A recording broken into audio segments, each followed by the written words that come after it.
ত্রিপুরা উপজাতি এলাকার স্বশাসিত জেলা পরিষদের মেয়াদ গত 17 মে শেষ হয়েছে। এই পরিস্থিতিতে সার্বিকভাবে ভারতের সংবিধান অনুযায়ী এবং স্বশাসিত জেলা পরিষদের আইন মোতাবেক গভর্নরের হাতে ক্ষমতায় চলে যায়। এই পরিস্থিতি দাঁড়িয়ে রাজ্যের বর্তমান রাজ্যপাল মাননীয় মিস্টার রমেশ বাইস উনি সিদ্ধান্ত নেওয়ার আগে সমস্ত জাতীয় দল এবং আঞ্চলিক দলকে দেখে তাদের সঙ্গে সলা পরামর্শ করে সিদ্ধান্ত নেওয়া উচিত ছিল। উনি একতরফাভাবে রাজ্যের শাসক গোষ্ঠী বিজেপি এবং আইপিএফটির আঙুলি হেলনে উনি সিদ্ধান্ত নিয়েছেন একজন রিটায়ার আইএস অফিসার অর্থাৎ রাজ্যের প্রাক্তন মুখ্য সচিব জি.কে. রাও মহাশয়কে প্রশাসকে বসিয়েছেন। এটা অত্যন্ত ন্যাকারজনক এবং দুঃখজনক। কারণ আমরা জানি এই রাজ্যের যে বর্তমান পরিস্থিতি গভর্নর হাতে চলে যাওয়ার কথা ছিল না, এটা স্বাভাবিকভাবে এই রাজ্যের মানুষের জন্য অত্যন্ত দুঃখজনক। আপনারা নিশ্চয়ই জানেন দেশে এবং পৃথিবীতে কোভিড-19 প্যান্ডেমিক হওয়ার কারণে আমাদের সঠিক সময়ে নির্বাচন যে হওয়ার কথা ছিল শেষ নির্বাচন হতে পারেনি। এই নির্বাচন যদি সঠিক সময়ে হতো এবং নির্বাচনের যে নিয়মনীতি অনুসারে যদি সার্বিক পরিস্থিতি নির্বাচন হতো এই রাজ্যে কংগ্রেস দল এডিসিতে ক্ষমতায় আসতে পারত। আমরা নিশ্চিত ছিলাম মানুষ আমাদেরকে হাত ভরে ভোট দেওয়ার জন্য সমর্থন করার জন্য প্রস্তুত পাহাড়ে। এই পরিস্থিতি দাঁড়িয়ে যে অবস্থা গত আড়াই বছরে বর্তমান যে বিজেপি আইপিএফটি সরকারের প্রতি মানুষ তাদের প্রতি বিতৃষ্ণিত হয়েছে, তাদের প্রতিশ্রুতি ছিল এই রাজ্যে ক্ষমতা আসার আগে সেই প্রতিশ্রুতিগুলি সম্পূর্ণভাবে তারা পূরণে ব্যর্থ হয়েছে। কাজে এই অবস্থাতে দাঁড়িয়ে আমি অনুরোধ করব রাজ্যের বর্তমান রাজ্যপালকে উনি আবার ওনার সিদ্ধান্ত পুনর্বিবেচনা করুক এবং রিভিউ করুন, যাতে করে আগামী দিন এডিসির ডেভেলপ হবে, রাজ্যের ডেভেলপ হবে। নতুনভাবে চিন্তা ভাবনা করে বর্তমান প্রশাসক মাননীয় জি.কে. রাও মহাশয়কে সরিয়ে একটা শক্তিশালী কমিশন গঠন করা হোক, যে কমিশনের হাতে এডিসি পরিচালনার দায়ভার দেওয়া হোক, তাতে করে সেখানে সমস্ত দলের প্রতিনিধি থাকবে এবং এলাকার রাজ্যের যে এডিসি এলাকার উন্নয়ন ত্বরান্বিত হবে এবং রাজ্যে ডেভেলপ হবে, এটা আমরা আশা করি। তার জন্য আমরা রাজ্যের বর্তমান মহামান্য রাজ্যপালের কাছে আমরা অনুরোধ করছি প্রদেশ কংগ্রেস কমিটির তরফ থেকে রিভিউর ক্রমে পুনরায় চিন্তাভাবনার ক্রমে নতুন একটা শক্তিশালী কমিশন গঠন করা হোক। সেই কমিশন রাজ্যের এডিসির ডেভেলপমেন্টের জন্য তারা দেখভাল করবেন এবং এডিসির উন্নয়নের জন্য প্রকৃতভাবে কাজ করবেন, সেই আশা রেখেই আমি আমার বক্তব্য শেষ করছি। ধন্যবাদ, নমস্কার। স্বশাসিত জেলা পরিষদে 2 উপধারা 19 ধারার রাজ্যপাল যদি মনে করে স্বশাসিত জেলা পরিষদে স্বাভাবিকভাবে প্রশাসন পরিচালনা করার মতো পরিস্থিতি যখন উদ্ভব হয় তখন রাজ্যের রাজ্যপাল গভর্নর হস্তক্ষেপ করতে পারে। আজকে রাজ্যের স্বশাসিত জেলা পরিষদের পরিচালনার কার্যে প্রশাসক যে নিয়োগ করা হয়েছে সেখানে একটু ব্যতিক্রম দেখা যাচ্ছে। সেটা হচ্ছে স্বশাসিত জেলা পরিষদ যদি তাদের আভ্যন্তরীণ কোনো ধরনের কুণ্ডল, আভ্যন্তরীণ কোনো ধরনের সমস্যা সৃষ্টি হয় তখন রাজ্যপাল হস্তক্ষেপ করতে পারে। কিন্তু ত্রিপুরা রাজ্যে 35 বছর স্বশাসিত জেলা পরিষদের ইতিহাসে এই প্রথম এই পরিস্থিতি উদ্ভব হয়েছে। সবথেকে বড় কথা হচ্ছে 2020 সালের 17 তারিখ মে অবধি 2015 সালে নির্বাচিত বর্তমান প্রশাসক শাসক দলের মেয়াদ ছিল। যেহেতু গোটা পৃথিবীতে ভারতবর্ষে একটা দুর্যোগ পরিস্থিতি সৃষ্টি হয়েছে, এই দুর্যোগ পরিস্থিতির কারণে পৃথিবীর বহু রাষ্ট্র ভারতবর্ষ বিভিন্ন ক্ষেত্রে রিল্যাক্সেশন দিয়েছে, ছাড় দিয়েছে। তো আমাদের বক্তব্য হচ্ছে স্বশাসিত জেলা পরিষদে প্রশাসক নিয়োগ করার অধিকার, সাংবিধানিক অধিকার রাজ্যপালের রয়েছে। প্রশাসক নিয়োগ না করে বিকল্প কোনো পথ খোঁজা যায় কিনা, কারণ জেলা পরিষদে এখনও 588তে ভিলেজ কমিটি রয়েছে, সব ভিলেজ কমিটি নির্বাচিত। প্রশাসক নিয়োগ করলে পরে আমলা বনাম নির্বাচিত প্রতিনিধিদের মধ্যে কোনো ধরনের ক্লেশ আসবে কিনা, সংঘাত আসবে কিনা, সেটা আমাদের একটা সন্দেহ হচ্ছে। কাজে জেলা পরিষদ এলাকায় গণতান্ত্রিক প্রশাসনিক যে ব্যবস্থা, এই ব্যবস্থার কোনো ব্যাঘাত আছে কিনা সেটা আমরা অত্যন্ত চিন্তিত আছি। তাই আমরা দাবি জানিয়েছিলাম প্রশাসক নিয়োগ করার অধিকার রাজ্যপালের সাংবিধানিক অধিকার, সেটা করতেই পারে। সেখানেও একটা উল্লেখ আছে, বিধানসভায় ফ্লোরে অধিবেশনে জেলা পরিষদে প্রশাসক নিয়োগ করার বিষয়টা উত্থাপন করতে হবে, বিধানসভায় সেটা সম্মতি নিতে হবে। যদিও রাজ্য সরকারের কাছে এই ধরনের সুযোগ নাই, আগামী কয়েকদিনের মধ্যে বিধানসভা অধিবেশন দেখে বিধানসভা থেকে অনুমোদন নিতে হবে। এটাই আমরা বলছি, বিকল্প কোনো পথ আছে কিনা রাজ্য এবং কেন্দ্র সরকার এখনও সময় আছে, সেটা উভয় সরকার ভাবুক। কারণ আগামী 6 মাসের মধ্যে নির্বাচন করতে হবে, কিন্তু ভারতবর্ষে আগামী 6 মাসে নির্বাচন করার মতো কোনো পরিস্থিতি আসে কি না। কাজে এই অবস্থায় বিকল্প কোনো পথ আছে কিনা রাজ্য সরকারকে, আমরা কেন্দ্র সরকারকেও আহ্বান জানাচ্ছি।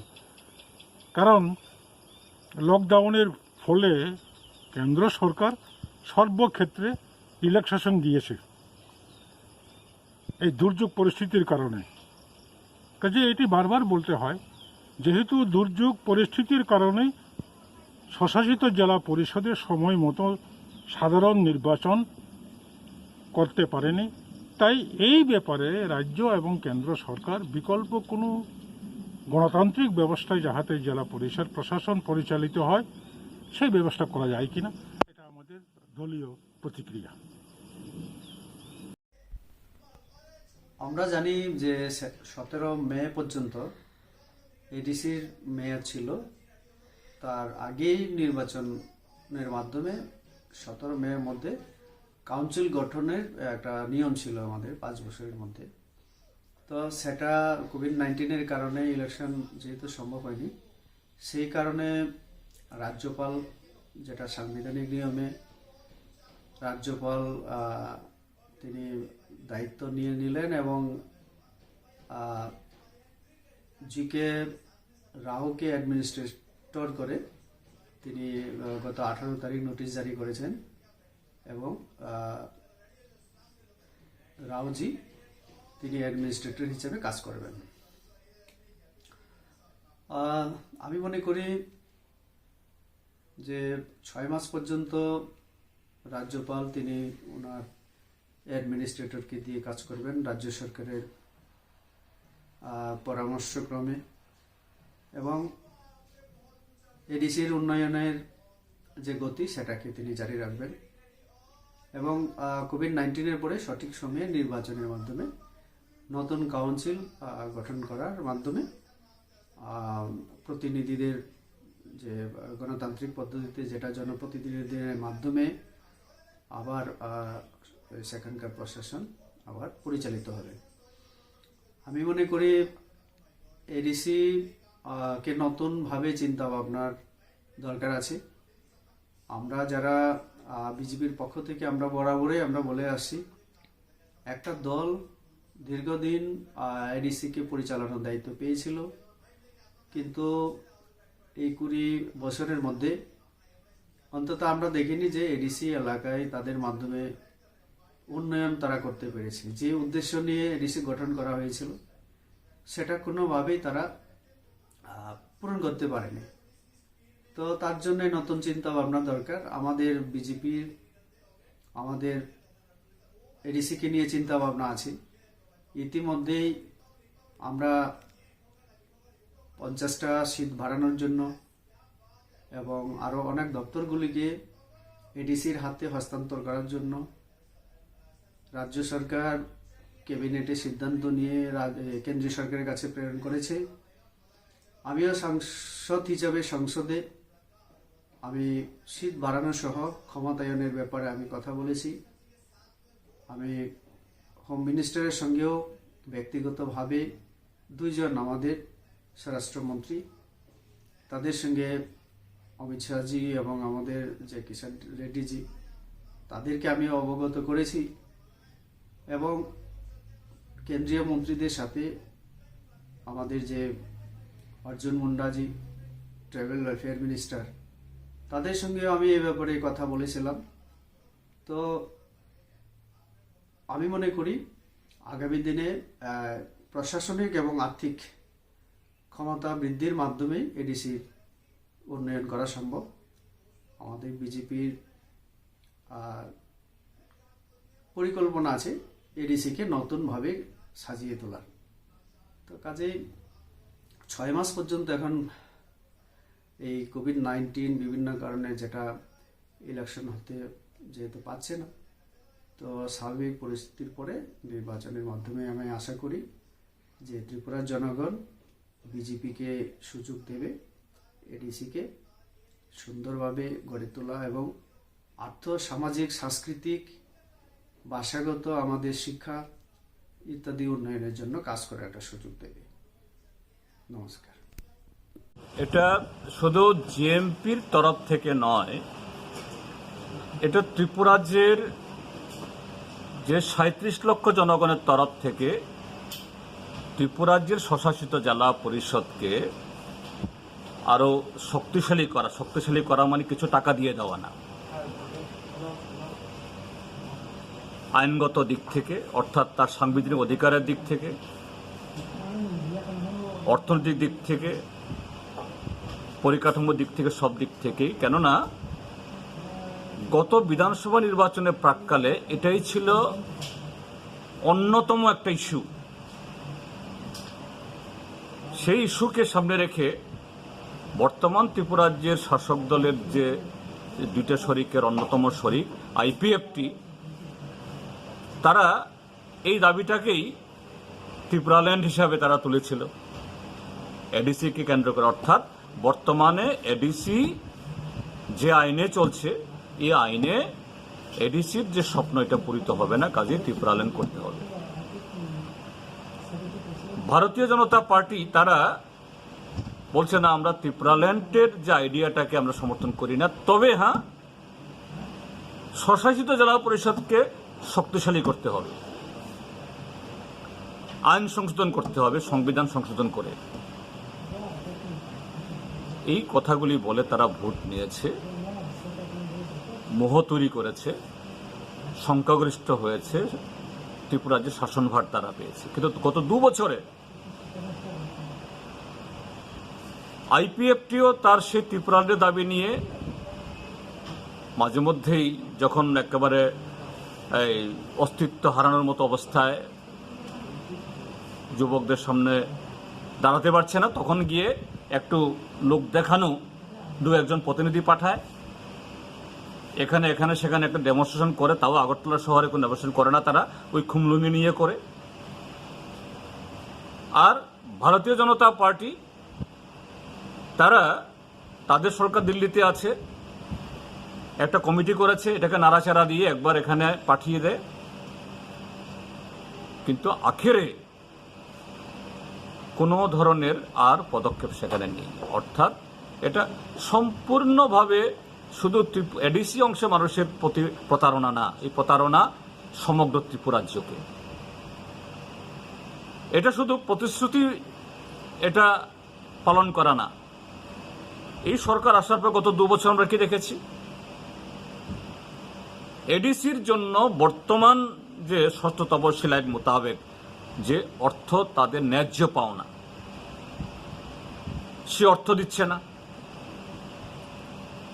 তারা যেভাবে কাজ কর্ম করতে চায় বা করার তা অধিকার আছে, সেটা করতে পারে না প্রশাসনিক দিক থেকেও। আর অন্য দিক থেকে শাসক দলের মাতব্বরদের যে অসাংবিধানিক চাপ দিয়েও গত 2 বছর নানাভাবে এডিসিকে তারা উত্তক্ত করেছে। অর্থাৎ এই এডিসি এলাকা এটাকে আরো দুর্বল করে দাও। কাজে গত 2 বছর এডিসি দুর্বল হওয়া মানে রাজ্য দুর্বল হওয়া। গণতন্ত্র দুর্বল হওয়া। গত 2 বছর ত্রিপুরা রাজ্যের মানুষ এটা দেখেছে এবং এডিসিকে কিভাবে তিলে তিলে এই বিজেপি আইপিএফটি শেষ করেছে, ধ্বংসের কিনারায় নিয়ে গেছে। যাই হোক, এখন প্যান্ডেমিকের কারণে এখন নির্বাচন হওয়ার কথা ছিল, এই একদিন হয়ে যেত, হতে পারেনি। আমরা আশা করব দ্রুত তার সাথে সারা পৃথিবীর সাথে ত্রিপুরা রাজ্যেও এই করোনার অতিমারি একটা জায়গাতে আসবে। তারপর দ্রুত সেরকম একটা গণতান্ত্রিক পরিবেশ তৈরি করে এডিসি নির্বাচন হোক এবং কেন্দ্রীয় সরকারও তারা আরও নানা ক্ষেত্রেতে একেবারে রাতারাতি বহু সিদ্ধান্ত নিতে পারেন। ত্রিপুরা রাজ্যের এডিসির জন্য যদি মোদী সরকারের বিজেপি দলের যদি সত্যি কিছু করার থাকে, তার জন্য 1 সপ্তাহে কাফি, মাস দরকার নাই, বছর দরকার নাই। কাজে এই অতিমারি চলাকালীন সময়তেই কেন্দ্রীয় সরকারের কমিটি এখনো বলবৎ আছে, এই কমিটিকে সক্রিয় করে যে আগামী এডিসি নির্বাচন হওয়ার আগে সম্পূর্ণভাবে এডিসিকে কিভাবে স্বয়ংসম্পূর্ণ শক্তিশালী করা যায় সে পদক্ষেপ গ্রহণ করে একটা নতুন শক্তিশালী স্বয়ংসম্পূর্ণ শুধু এডিসি এলাকা কেনা সারা ত্রিপুরা রাজ্যকে আরও সমৃদ্ধ করতে পারে এরকম এডিসি তৈরি করার জন্য ভারতীয় জনতা পার্টি পরিচালিত রাজ্য সরকার এবং কেন্দ্রের সরকার সে পদক্ষেপ গ্রহণ করুক। গণমুক্তি পরিষদ তরফ থেকে এই দাবি আমাদের থাকবে। হ্যাঁ, এটাই আমরা সবাই চাই, এটা সার্বিক উন্নতি করার জন্য এটা আমরা করা হয়েছে। এখন আমাদের অ্যাডমিনিস্ট্রেটর উনি মাঝে মাঝে আমরা উনার সঙ্গে আমরা আলোচনা করব এবং ওখানে আমাদের জোনাল সাবজোনাল এই ব্যাপারে নিয়েও আমরা এখন আমাদের পার্টির তরফ থেকে, আমাদের সংগঠন তরফ থেকে এটা আমরা দেখাশোনা করব, যাতে আমাদের মনিটরিং কমিটি যাতে করা হোক, এটা আমরা চাই। প্রত্যেকটা জোনাল সাবজোনাল লেভেলে আমাদের চেয়ারম্যান, ভাইস চেয়ারম্যান ছিল, যাতে ওনারা যাতে আলোচনা করেই আইপিএফটি বিজেপি আলোচনা করেই এটা আমাদের মধ্যে সম্পর্ক রেখেই আমরা জোনাল সাবজোনালকে আমরা দায়িত্ব দেওয়ার জন্য chairman, subzonal chairman, zonal chairman আমরা নিয়োগ করব। এডিসির জন্য যে প্রকল্পগুলো রয়েছে বর্তমানে রাজ্য সরকারের যা ভাবনা রয়েছে, সেগুলোর সাথে এডিসি প্রশাসকের সাথে সমন্বয় সাধন করার কি কোনো প্রস্তাব রয়েছে আপনাদের? প্রস্তাব তো আছেই, এটা তো এখন তো শুধুমাত্র এপন হয়েছে, এটা তো টাইম লাগবে। তো আগামী সপ্তাহ, আগামী মাসে আমরা এটা নিয়ে আমরা আলোচনা করব।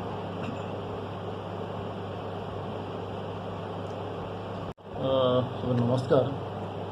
এটা তো অ্যাজ পার কনস্টিটিউশন আমরা ক্যাবিনেট তরফ থেকে সিদ্ধান্ত করে আমরা পাঠিয়েছি, যাতে এডিসিকে অ্যাডমিনিস্ট্রেটর নিয়োগ করার জন্য আমরা ক্যাবিনেট তরফ থেকে এটা প্রস্তাব পাঠিয়েছি। আমরা তরফ থেকে এটাই আমরা চাই, যাতে এডিসিতে সুস্থ প্রশাসন হোক, এটা অভিজ্ঞ অফিসার এখানে নিয়োগ করা হোক, এটা আমরা চেয়েছিলাম। আমরা আইপিএফটি পার্টির তরফ থেকে আমরা এটাই প্রস্তাব দিচ্ছি, যাতে গুড অ্যাডমিনিস্ট্রেটরস এখানে ট্রাইবাল ওয়েলফেয়ারকে দেওয়ার জন্য আমরা কোনো বলিনি। আমরা এটাই বলছি, যাতে ভালোভাবে নিয়োগ করা হোক। প্লাস এডিসি তো বাই ভার্চু আমাদের tribal welfare department, nodal department, তো সবার জানে। তবে কিন্তু এখন প্রশাসক যে থাকবো, অ্যাডমিনিস্ট্রেটর থাকবো জি.কে. রাও, তাই নিয়ে এটাই দায়িত্ব with the consultation of the cabinet minister, with council of minister, উনি মাঝে মাঝে আমাদের কাউন্সিল অফ মিনিস্টার সঙ্গে যোগাযোগ রেখেই এই কাজটা তাই করা হোক, এটাই আমরা প্রস্তাব দিচ্ছি। আমরা ওয়েলকাম করছি, আমরা খুব খুশি, কারণ আমাদের অভিজ্ঞ অফিসার্স জি.কে. রাও আমরা সবার জানে, উনি অনেক অভিজ্ঞ ছিল, ত্রিপুরা রাজ্যে অনেক কাজ করছে, জানি, যার জন্য আমরা কোনো আপত্তি নেই, আমরা সবাই সন্তুষ্ট। এই ব্যাপার নিয়ে আমার কোনো মন্তব্য নেই। News tai entertainment naina bagai baithang 24 subscribe khaidi tai bell icon click khaidi jotani sakang news update mana bagai.